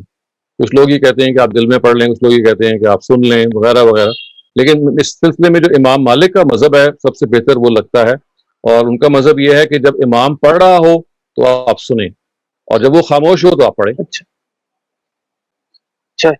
اور سر یہ سورہ فاتحہ کے بعد میں جب امام صاحب تھوڑی دیر کے لیے شانت ہو جاتے تو اس میں ہم کیا دعا کر سکتے ہیں؟ بالکل جی کر سکتے ہیں. یعنی وہ جو خاموش ہو جاتے ہیں, شانت ہو جاتے ہیں, اس کی وجہ یہ ہوتی ہے کہ وہ یہ توقع کر رہے ہوتے ہیں کہ جو ان کے پیچھے جو لوگ ہیں وہ اس کو انہوں نے وہ سورہ فاتحہ پڑھنی ہے. تو ظاہر ہے کہ ان کا مسئلہ یہ ہوتا ہے کہ امام نے جب پڑھ لی ہے تو جو ایک وقفہ دے دیا ہے, اس میں اب جو لوگ فالوورز ہیں, جو مقتدی حضرات ہیں, وہ پڑھیں گے. تو اگر آپ نے ان کے مسئلوں کو فالو کرنا ہے تو وہ ٹھیک ہے, ورنہ ظاہر ہے کہ اس موقع پہ آپ دعا کر سکتے ہیں. So the first question is, would you recommend keeping a diary to keep our daily accountability? To keep track of the daily accountability? I would very much suggest that اگر آپ یہ کر سکتے ہیں یا کر سکتی ہیں, it can be really helpful because diary یا نوٹ بک کے اندر if you write down کہ آپ کے ساتھ آپ نے کیا غلطی کی, آپ کیا بہتری کر سکتے ہیں, تو سیلف اکاؤنٹیبلٹی کے پروسیس کو it makes it very very user friendly I would say. So if you can do it, yes, I would recommend it. Thank you. The next question is, what is the relationship between mind and spirit? It depends کرتا ہے what you mean by spirit. If you probably their spiritual. اگر آپ civil کو بات کر رہے ہیں تو مائنڈ تو اصل میں is the center of your intellect. تو آپ کا جو your own physical being جو ہے اس کا جو سینٹر ہے وہ مائنڈ ہے, and your spiritual being اس کا جو سینٹر ہے وہ ہارٹ ہے. تو your spiritual center is heart and your physical center is your mind, from which your physical activities are controlled. Thank you for the clarification. The next question is family planning allowed in Islam, and if it is done with proper care, like due to education or the prosperity of the children? Yes, it is allowed. There is no reason to disallow it. Family planning جو ہے یہ بات کہ آپ نے family کو plan کرنا ہے according to the time that you have available, according to your lot of your own things that you have in mind, your pattern in life, resources that you have, ان سب کو سامنے رکھ کے آپ you can plan a family, اور this is not a sun at all. ہر وہ چیز جس میں اللہ تعالیٰ نے آپ کو پلاننگ کے بارے میں عقل دی ہے وہ ہی expects you to follow that. اور یہ کام کسان روز کرتا ہے. Your farmer when he tills the soil he knows کہ سوئل جو ہے اس میں کتنا کھاد ڈالنی ہے, کتنا مینیور ڈالنا ہے, کتنا وہ سیڈز وہ لے سکتا ہے, کتنا اس کو ریسٹ دینا ہے, وہ عقل استعمال کرتا ہے نا. تو یہ بتا رہا ہے کہ اللہ تعالیٰ یہ کہتے ہیں کہ یہ جو آپ کے ذریعے سے کام ہونے ہیں, اگر آپ ان کو صحیح طریقے سے نہیں کریں گے تو فصل خراب ہو جائے گی. تو یہ سبق ہے اس چیز کا کہ when you plan a family, you should think about your wife's health, the space between the children, the time that you can give. All these things have to be calculated and followed. Thank you, Dr. Salim. The next question asks, many people don't marry Sayyid outside of caste. What does Islam say about it? Absolutely baseless baat hai, ye galat concept yaad ho gaya. There is no such thing. You can marry any Muslim, whether a Sayyid or non-Sayyid. This distinction is totally, it has no foundations. Thank you, Dr. Salim. The question after that asks, some scholars presume doing Qasbandi zikr morning, evening is compulsory. Then they describe the way of doing zikr. What does that mean? They also prove that it fulfills the continuity or amli tawatur. دیکھیں اس طرح کی کوئی چیز نہیں ہے. یہ جو ذکر ہوتا ہے, there is nothing as an obligation. تو قرآن نے تو یہ کہا ہے کہ وَاذْكُرُوا اللَّهَ كَثِيرًا, آپ اللہ کو زیادہ سے زیادہ یاد کریں. زیادہ سے زیادہ کا مطلب ہے ہر آدمی اپنے حالات کے لحاظ سے کرے گا, the circumstances, the situation, the time that he has, the availability of his mental availability, سب چیزیں ہیں. تو جو ریکمنڈیشن ہے وہ یہ کہ as much as you can. اب اس میں یہ آپ ایک کوئی معیار بنا لیں جی کہ میں نے 4 گھنٹے ذکر کرنا ہے 5 گھنٹے ذکر کرنا ہے, یہ I don't think this is the right approach. Quantify نہیں کرنا چاہیے. اصولی بات یہ ہے کہ as much as possible. This varies from person to person, day to day, involvement to involvement. But the thing is کہ بھی as much as you can you should always think that ہم جو کرنے جا رہے ہیں وہ جو ہماری جو ڈیڈ ہے, ہمارا جو ایکشن ہے, it is going to have an effect on our life, and therefore I have to consult God and keep in view and keep in mind what God would like me to do when I'm doing these things. So that is something which is left to your own discretion, and I would not recommend that you start quantifying these things or making quantities out of them or numbering them, because that actually kills the very purpose for which they have been prescribed. Thank you, Dr. Salim. The next question asks, does a person need to recite takbir in prayers if he's performing alone? And if so, are there any verses or hadith regarding this? This is sunnat ya namaz jo hoti hai, wo is not related to the Quran or any verse of the Quran. It is a tradition which has been established by Prophet Muhammad through his perpetuation, and that is what we know from the practice of Muslims. So when you recite, when you start the prayer, you say Allahu Akbar, and that you can say in your own heart. If you're doing it, if you're offering the prayer alone, otherwise if you're offering it in congregation, the Imam is doing the Allahu Akbar part. Other than that, you just need to start off the prayer with Allahu Akbar. This is something, as I said, which has been handed down to us by the practice of all Muslims. Thank you, Dr. Salim. The last question, I know you spoke about this in great details in understanding the Quran series, but if you could provide them a short answer. They ask, how was Quran written in the times of Sahaba? Because there wasn't any education system back then. And who wrote the Quran at the time of the Prophet? Is there any proof that hadith were not written at the time of Prophet? Because it's often said that hadith were also written at the time of the Prophets. پہلی بات تو جو قرآن سے متعلق ہے تو قرآن مجید is basically document which has been transmitted through orality, یعنی زبانی طور پہ اس کو منتقل کیا گیا ہے. نبی صلی اللہ علیہ وسلم کے زمانے میں ہزاروں لوگوں نے اس کو یاد کیا اور یاد کر کے اس کو آگے پڑھ کے سنایا, and several people memorized it from their tongues and so on and so forth. اور لکھ بھی لیا گیا تھا اس زمانے میں, لکھا گیا تھا پرسنل کلیکشن کے طور پہ. People who were able to write, so they would write the Quran. لیکن this was not the primary means of transmission. It was the secondary means, because جب شروع میں قرآن لکھا گیا تو it had sparing اعراب, نقطے تھے بعض جگہوں پہ لیکن اعراب نہیں تھے. تو obviously اس کیس میں جو حافظ ہے, he would have been the right person to read that written script text, because it could be read variously. So it was just a memory aid in the beginning, the written part. Lekin as soon as the declensions of the i'rab were introduced, so it became at par with the oral part. So whatever was actually transmitted orally was also written down at the same time. So I forgot the second part. It was about how do we know that hadith weren't written down in the time. So جہاں تک حدیث کا تعلق ہے تو ہمیں معلوم ہے کہ نبی صلی اللہ علیہ وسلم کے زمانے میں لوگوں نے لکھے. حضرت عمر بن العاص کا نسخہ موجود ہے کے بارے میں آتا ہے, صحیفہ صادقہ کا ذکر آتا ہے. اسی طرح سے بہت سارے مجموعے جو صحابہ نے لکھ لیے تھے, لیکن اصل میں روایتیں بھی جو شروع میں ہیں they were orally transmitted. Because روایتوں کے بارے میں پہلے آپ کو یہ بتا چکا ہوں کہ قرآن مجید کی جو ٹرانسمیشن ہے اس پہ تو اللہ تعالیٰ کے پیغمبر نے اہتمام کیا اور یہ کہا کہ اس کو پہنچائیں. جو روایات ہیں اس کو تو اصل میں یہ لوگوں کی اپنی موٹیویشن تھی. صحابہ نے جب یہ دیکھا کہ they have heard something good from the prophet, so out of their own motivation they started transmitting them, and it was done orally generally, and it was in the second century or so that they started to be compiled, mostly in the 3rd century.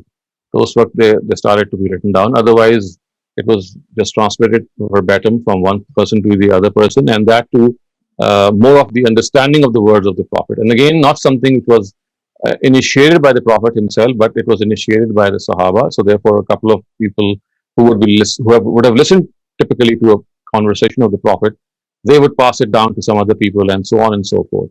So the nature of transmission of both is fundamentally different. But what can be said is that initially and primarily both of them were transmitted in the oral form. Thank you so much for clarifying that, Dr. Salim. We have time for one more question, and for the remaining participants, please wait until next week to ask your questions. Rohan, please go ahead.